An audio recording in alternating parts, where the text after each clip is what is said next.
Impak pengglobalan pengglobalan teknologi dalam bidang pemakanan, penghasilan makanan yang banyak dan singkat, dan juga meningkatkan prestasi negara sebagai pengeluar sumber makanan. Impak pengglobalan teknologi dalam bidang ekonomi pula ialah peningkatan produktiviti pembuatan dan juga sumbangan pada ekonomi negara. Yang ketiga ialah impak pengglobalan teknologi dalam bidang komunikasi dan hubungan. Dapat maklumat yang cepat dan padat dan juga menjimatkan masa dan tenaga. Baiklah, seterusnya kita akan sambung kepada konsep hubungan manusia dengan ICT. Yang pertama adalah kepentingan ICT dalam hidup manusia. Yang kepentingan pertama adalah mempercepatkan banyak urusan manusia. Yang kedua adalah memudahkan dan meringankan beban kerja. Yang ketiga adalah ICT merupakan medium untuk mendapatkan maklumat. Baiklah, seterusnya adalah keburukan ICT dalam hidup manusia. Yang pertama adalah jenayah cyber. Yang kedua adalah laman sesawang yang tidak bermoral.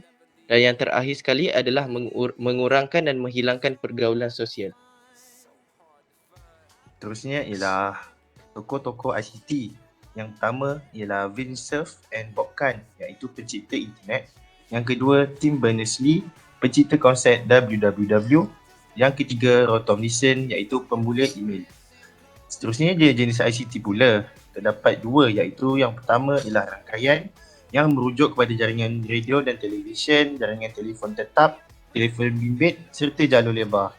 Yang kedua, terminal dan peralatan, iaitu komputer dan juga tablet.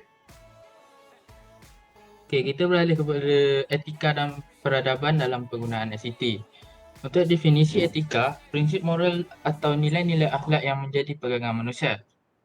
Untuk definisi peradaban pula, sistem dan tahap perkembangan sosial sesuatu bangsa. Ialah hidup di permukaan bumi ini, kita tertakluk dengan peraturan serta undang-undang yang dibina oleh sistem sosialisasi manusia. Sama juga seperti dalam dunia IT, terdapat beberapa peraturan dan juga undang-undang yang perlu kita patuhi. Antaranya ialah mengikut piawai, kelakuan online seperti dalam kehidupan sebenar, hormati masa orang lain dan juga ingat berkomunikasi sesama manusia.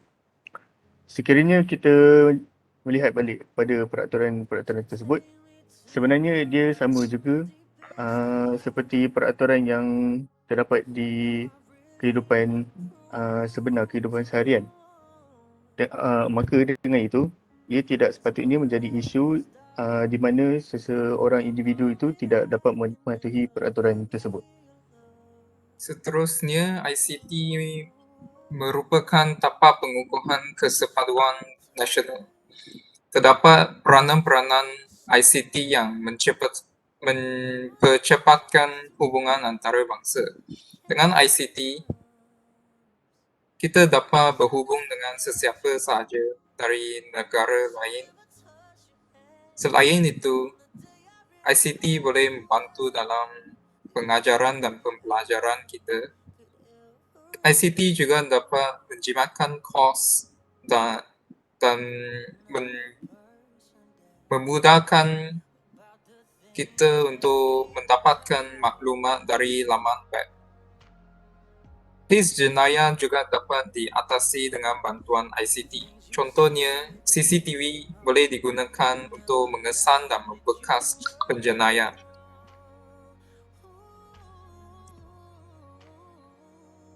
Ada tiga faktor yang menjadikan ICT sebagai tapak pengukuhan kesepaduan nasional, iaitu politik, pendidikan dan juga agama.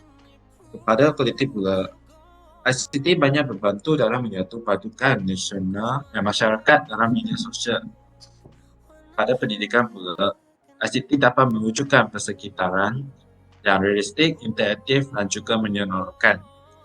Pada manakala agama pula, dengan ICT, dia dapat menyalurkan maklumat dan bahan informasi. Dengan ini, masyarakat akan saling menghormati dan saling menjaga sensitiviti antara kaum. Ini akan membawa kesan-kesan positif yang antaranya ialah komunikasi yang berkesan, mencepatkan urusan dan juga mengetahui perkembangan semasa.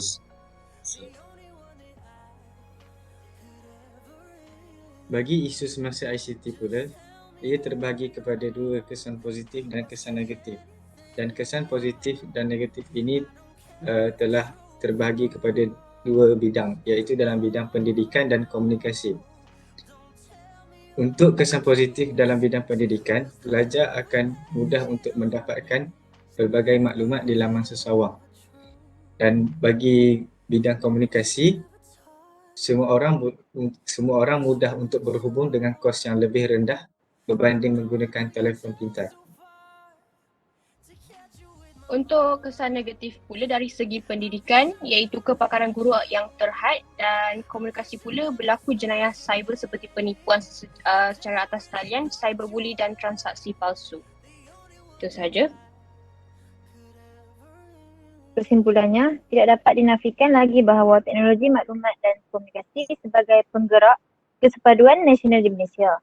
Hal ini dikatakan demikian kerana perkembangan ICT dari semasa ke semasa dipengaruhi dengan peranan yang memberi kesan positif dan negatif kepada pembudayaan Malaysia. Kepahaman mengenai etika dalam teknologi maklumat dan komunikasi sebagai penggerak kesepaduan nasional perlu diwacanakan supaya ia tidak bercanggah dengan peradaban di Malaysia.